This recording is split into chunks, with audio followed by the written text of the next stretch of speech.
जो व्यक्ति अपने मन पर नियंत्रण कर लिया, वह व्यक्ति दुनिया का कोई भी कार्य बहुत आसानी से कर लेगा। जितना मुश्किल है हवा को अपने बस में करना, उतना ही मुश्किल है अपने मन को बस में करना। आइए इसको बुद्ध के एक कहानी से समझते हैं। एक व्यक्ति था जिसके जीवन में हर सुख, आराम और ऐश्वर्य प्राप्ति के बाद भी उस व्यक्ति के मन में अथाह पीड़ा थी, और यही मानसिक पीड़ा उसे सन्यासी बना देती है। सन्यासी बनने के बाद वह व्यक्ति सांसारिक दुनिया से दूर हो जाता है और वह जंगल में रहने चला जाता है। वह ध्यान करता है, तरह तरह की साधनाएं और अभ्यास करता है, भिक्षा मांगकर भोजन करता है, एकांत और मौन का अभ्यास करता है, लेकिन फिर भी उस व्यक्ति का मन शांत नहीं होता।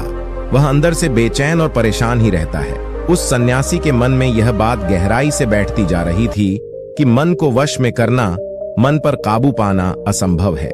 लेकिन फिर एक दिन उस सन्यासी को एक व्यक्ति मिलता है जो ना तो कोई साधु होता है, न सन्यासी होता है, और ना ही कोई बुद्धिमान व्यक्ति। वह तो बस एक साधारण सा चरवाहा था जो जंगल में अपनी बकरियों को चरा रहा था। वे चरवाहा उस सन्यासी के पास आकर उससे पूछता है, क्या मैं तुम्हारी कुछ मदद कर सकता हूँ? तुम बहुत परेशान लग रहे हो। मैं तुम्हें पिछले कई दिनों से देख रहा हूँ। तुम बहुत बेचैन रहते हो। अगर तुम चाहो तो मैं तुम्हारी सहायता कर सकता हूँ। चरवाहा की बात सुन सन्यासी कहता है, भला तुम क्या मेरी मदद कर सकते हो? तुम तो एक संसारी हो जो अपनी मोह माया में लिप्त रहता है। तो चरवाहा उस सन्यासी से कहता है, मैं तुम्हारी मदद कर सकता हूँ। मैं मन को वश में करना चाहता हूँ। चरवाहे के मुंह से यह बात सुन सन्यासी जोर जोर से हंसने लगा और कहता है, क्या कहा तुमने? तुम मन को वश में करना जानते हो। मैंने अपना सब कुछ त्याग दिया, आकर जंगल में रहने लगा, तब भी मैं अपने इस मन का गुलाम हूँ, और तुम कह रहे हो कि तुम इसे वश में कर सकते हो। वह चरवाहा कहता है, मन को वश में करने के लिए सभी वस्तुओं का त्याग करना आवश्यक नहीं है, और ना ही जंगल में आकर रहना जरूरी है। बस एक चीज है जिसे छोड़ना सबसे जरूरी है। वे सन्यासी उस चरवाहे से पूछते हैं, और वह एक चीज क्या है? वे चरवाहा सन्यासी से कहता है, वह एक चीज है गलत जानकारी। आज तक हमारे भीतर जो भी जानकारी गई है उसी ने हमारे मन का निर्माण किया है। सन्यासी उस चरवाहे से पूछता है, परंतु वो कैसे?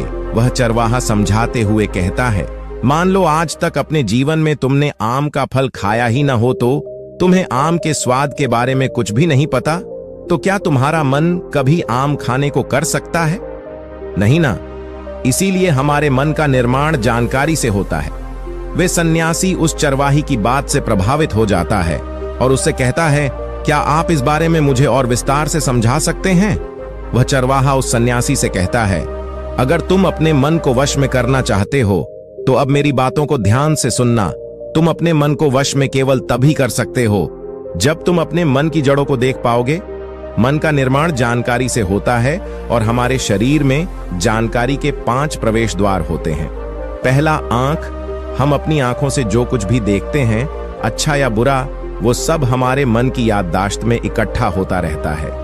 दूसरा, हमारे कान जो कुछ भी सुनते हैं वह भी हमारे मन में बीज के रूप में बो दिया जाता है। तीसरा, जब जिसमें चीज का स्वाद हम एक बार ले लेते हैं वो हमारे मन की याददाश्त में अंकित हो जाता है। चौथा है नाक, जो भी हमें एक बार सूंघ लेते हैं, खुशबू या बदबू, वो सभी हमारे मन में दर्ज हो जाती है। और पांचवा है त्वचा, जिसमें चीज को हम एक बार छू लेते हैं उसकी याददाश्त हमारे मन में कहीं ना कहीं अंकित हो जाती है।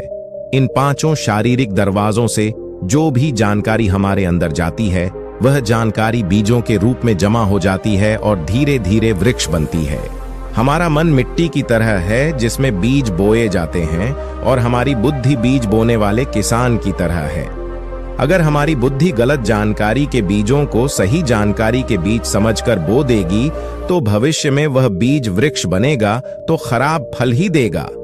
तुम्हारा मन तुम्हारे वश में इसीलिए नहीं है क्योंकि तुमने पहले से ही अपने मन में बहुत सारी गलत बीज बो रखी है और अब वो बीज बड़े वृक्ष बन चुके हैं। वह सन्यासी उस चरवाहे से पूछता है, तो अब मुझे क्या करना चाहिए?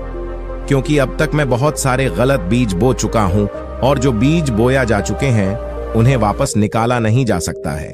वह चरवाहा उस सन्यासी से कहता है, अब तक तुम अनजाने में हजारों गलत बीज बो चुके हो, लेकिन अब से लाखों अच्छे बीज बोने के लिए तैयार हो जाओ।